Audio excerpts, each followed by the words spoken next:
இது என்ன வீடியோனா சப்பாத்திக்கு, இட்லிக்கு, தோசைக்கு இதுக்கெல்லாம் குவிக்காக செய்யக்கூடிய ஒரு சைடிஷ் ரெசிபி தான் பார்க்க போகிறோம். வாங்க. இதுக்கு ஃபஸ்ட்டு கொஞ்சம் பட்டாணியும் உருளைக்கிழங்கையும் நல்லா வேக வச்சுக்கணும். பட்டாணி வந்து நான் ஓவர் நைட் ஊற வச்சுருந்தேன், அதை வச்சு எடுத்துக்கோங்க. இப்போ இந்த குருமா செய்கிறதுக்கு நான் வந்து ஒரே ஒரு பெரிய வெங்காயம், ஒரே ஒரு தக்காளி, ஒரே ஒரு பச்சை மிளகாய் இது மட்டும்தான் எடுத்திருக்கேன். ரெசிபிக்குள்ளே போகலாம். இப்போது நம்ம வெங்காயத்தை இந்த மாதிரி ஸ்லைஸாக நீல வாக்கில் கட் பண்ணியாச்சு. பச்சை மிளகாயை கீரி எடுத்தாச்சு. தக்காளியும் கட் பண்ணியாச்சு. நெக்ஸ்ட்டு குருமா செய்யலாம் வாங்க.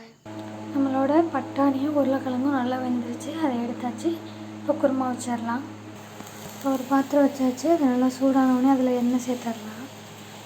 பாத்திரத்தை வச்சாச்சு, அதில் நமக்கு தேவையான அளவுக்கு எண்ணெய் ஊற்றியாச்சு. எண்ணெய் சூடானதும் இந்த மாதிரி சோம்பு நல்லா கையில் தேய்ச்சி விட்டு அதில் போட்டுருங்க.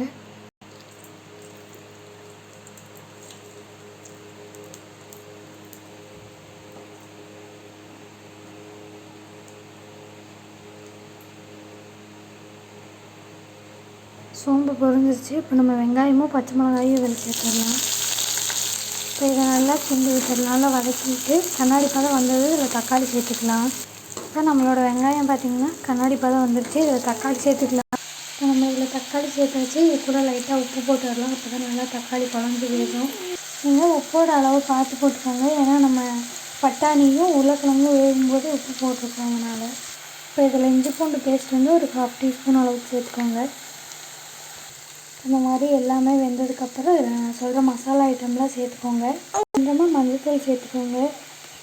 இதில் கொஞ்சமாக மல்லித்தூள் சேர்த்துக்கோங்க. அடுத்து இது கூட கொஞ்சம் சிக்கன் மசாலா சேர்த்துக்கோங்க. அடுத்து கொஞ்சம் கரம் மசாலா சேர்த்துக்கோங்க. இப்போ இது எல்லாத்தையும் நல்லா மிக்ஸ் பண்ணிடுங்க. அந்த பச்சை வாசனை போகிற வரைக்கும் நல்லா வதக்கி விட்டுருங்க. இதோட பச்சை வாசனை போனதுக்கப்புறம் இதில் லைட்டாக தண்ணி சேர்த்துக்கோங்க. இப்போ இது இந்த அளவுக்கு கொதிக்கும்போது நம்மளோட பட்டாணியையும் உருளைக்கிழங்கையும் இது கூட சேர்த்துடுங்க.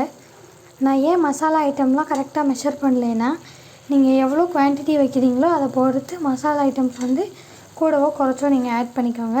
நான் வந்து ஒரு 3 பேர் சாப்பிட்ற அளவுக்கு வைக்கிறேன், அதனால் நான் எல்லாத்துலேயும் ஒரு 1/4 டீஸ்பூன் அளவுக்கு தான் போட்டிருக்கேன். அதுவும் இல்லாமல் நான் போட்டிருக்க பச்சை மிளகா வந்து ரொம்ப காரமாக இருக்கும். அதனால தான். உங்களோட பச்சை மிளகா வந்து காரம் இல்லை அப்படின்னா நீங்கள் 2, 3 இந்த லெவலில் கூட சேர்த்துக்கலாம். ஃபஸ்ட்டு பட்டாணி சேர்த்து நல்லா மிக்ஸ் பண்ணிடுங்க. இப்போ இது கூட நம்ம உருளைக்கிழங்கு நல்லா தோல் எடுத்துகிட்டு மசித்து அதையும் இது கூட சேர்த்துடலாம். இப்போ இதை நல்லா மிக்ஸ் பண்ணியாச்சு. உங்களுக்கு இன்னும் நல்லா குருமா நிறைய வேணும்னா நீங்கள் கடலை மாவு அரைச்சி ஊற்றிக்கோங்க. இல்லைன்னா தேங்காயும் இன்னும் கொஞ்சம் சோம்பும் போட்டு அரைச்சி அதில் ஊற்றிடுங்க. அவ்வளோதான், நம்மளோட குருமா ரெடி. நீங்கள் இது மாதிரி செஞ்சு பார்த்துட்டு பிடிச்சிருந்தால் லைக் பண்ணுங்கள், ஷேர் பண்ணுங்கள், சப்ஸ்கிரைப் பண்ணுங்கள், கமெண்ட் பண்ணுங்கள். அடுத்து என்ன ரெசிபி வேணும்னு கமெண்ட்டில் சொல்லுங்கள். பாய்.